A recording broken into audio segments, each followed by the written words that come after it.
What's going on, folks? We're in Stu's garage today, and what we're going to be doing today is a little bit of track prep. Since I'm going to my first drift event on December the 3rd, 100 Drifters of December at Summit Point, they require a few things that this car doesn't have. One is tow hooks, and there's really no provisions on this car for tow hooks. So what I'm going to be doing here today is installing a bash bar underneath my bumper, which is really going to replace the factory bumper support, and we're going to be doing the same thing in the rear. But before we get into that, there's something I want to show you guys real quick. Alright, check it out, folks. These are your V2s. They are in production.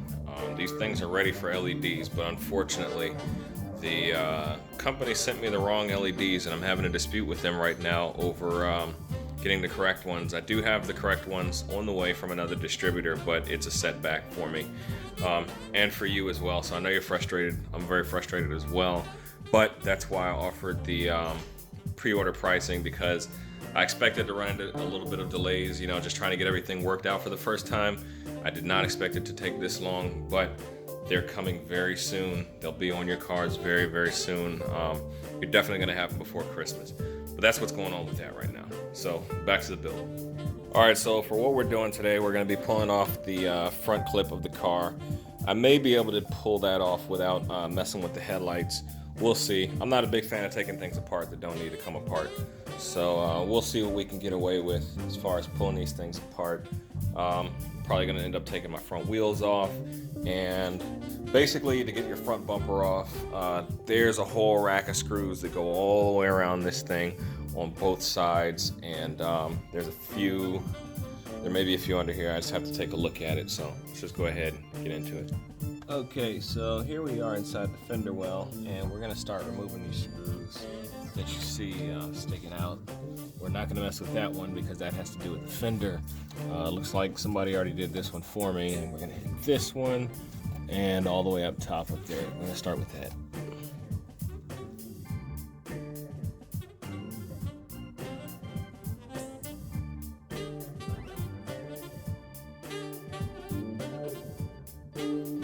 Alright, next up I'm going to go ahead and take out these screws here that are holding the bumper up in the front. These are your front bolts. I don't know, mine are 8mm. I don't know what yours are going to be because I have no idea what screws came with this car.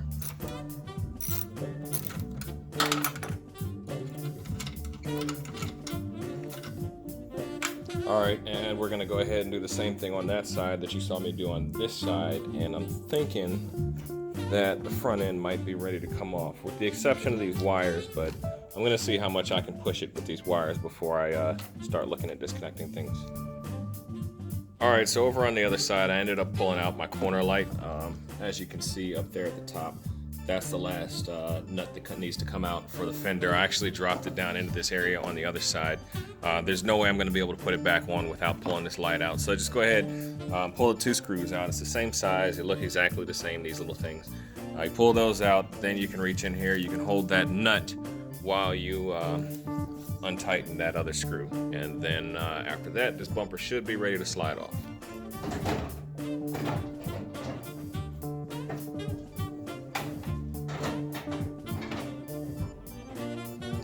Alright, looks like I have just enough space to get in here and do what I'm going to do without actually having to disconnect anything else other than the corner lights, because those wires are a little bit short.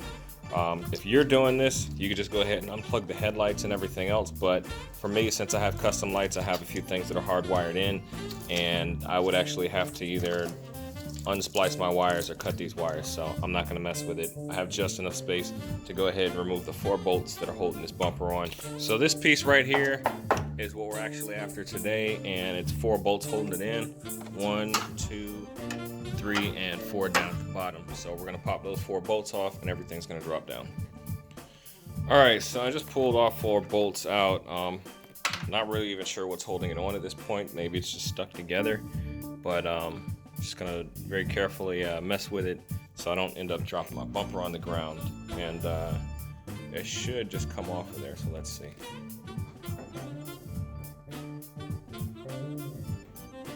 Alright, so it's not going to play nicely. What I'm going to do is try and move this bumper out of the way. I think I can free up a little bit more space with the wires, and then we're going to use a little bit of persuasion on it. It was really difficult getting this off because this thing was super corroded and it was stuck inside these holes, and it was a pretty tight fit. So anyways, I got that crap out of there.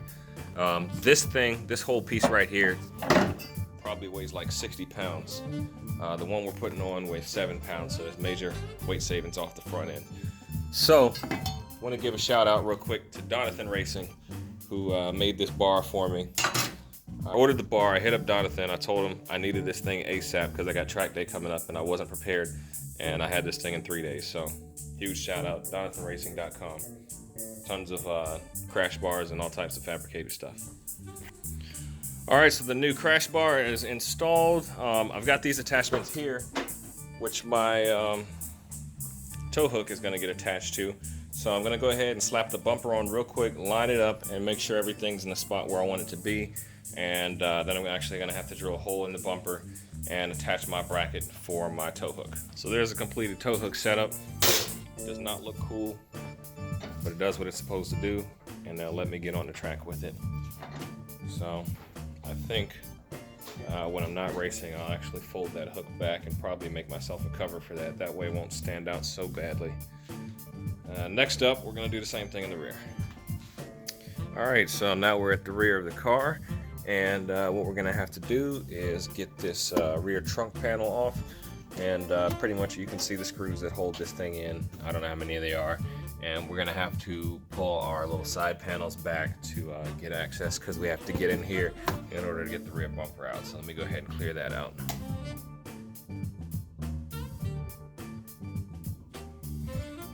Alright, now we've got the panels out of the way, and supposedly what holds the bumper on is these small nuts down here at the bottom. There's 4 of them, 1, 2, 3, and 4 over here, and I think it's just these screws here that stick out, and it looks like there's 2 of them. So it's going to be 2 on each side and then 4 across the back. So let's go with that and see what happens. Hey, check it out. I think that I just found another rat's nest.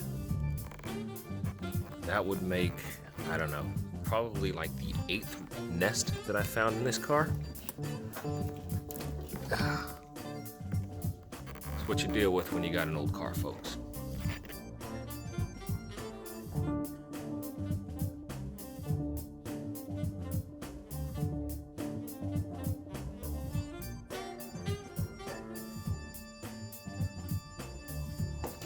Alright, so there was one extra screw that I didn't see, and this was this one down here. So you've got 3 vertical screws and 4 horizontal screws. There's also these little plastic pins down at the bottom. And to be honest, I'm really frustrated right now because it took me so long to get those out. I don't even want to tell you how long it took. And these little plastic plugs aren't coming out, so I'm just gonna push the bumper down and do what I need to do this way. Alright, so what we have here under the bumper cover is the actual bumper, and this is a solid steel or whatever, you know, it's not rust, but it's probably the most solid piece on the car. And what we're gonna do is we're just gonna drill into this and mount our hook.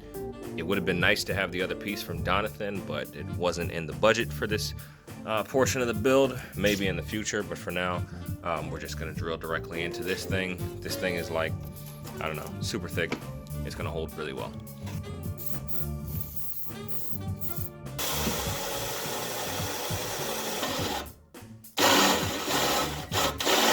Alright, next we're gonna bolt our strap in.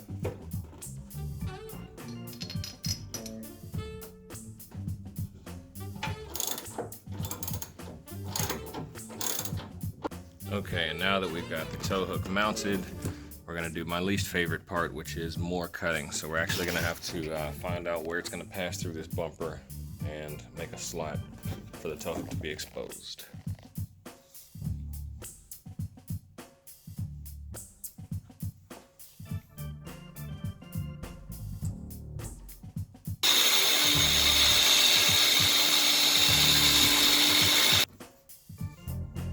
Alright, so we got a nice little slot cut. Actually doesn't look so bad. Probably won't look as bad as the one in the front. So. Alright folks, so there you have it. That's pretty much the easiest way you're going to put tow hooks on a Foxbody Mustang. The rear you can do almost for free. The front, as you can see, you have to buy a little bit of additional hardware. Fun fact, as of right now, it's the day before Thanksgiving. On Thanksgiving Day is actually the day I dropped this car off to get the IRS put in it, and that was the very first mod I did on this car. And so this is where we are a year from the beginning of the build, so it's pretty cool.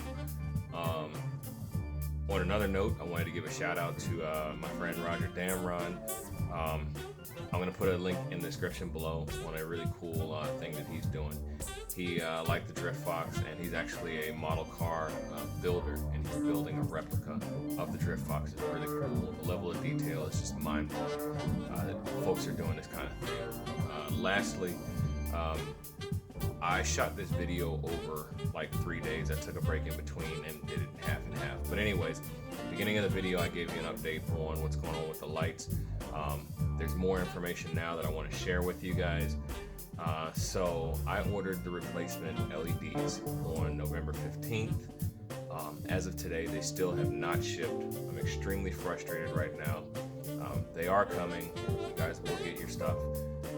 It's just unfortunately taken much longer than I expected. It's really difficult to get my hands on the proper LEDs. As a result of that, I'm probably only going to be taking orders for custom headlights through December, and then I'm cutting it off because I never intended to have you guys stuff for weeks and weeks and weeks, and some of the guys, I've had your stuff for a few weeks, and I apologize for that. So that's the situation with the headlights right now. If you still really want them, you can get them through December, and then I'm cutting it off because I really don't want to get caught up with this whole supply and demand thing.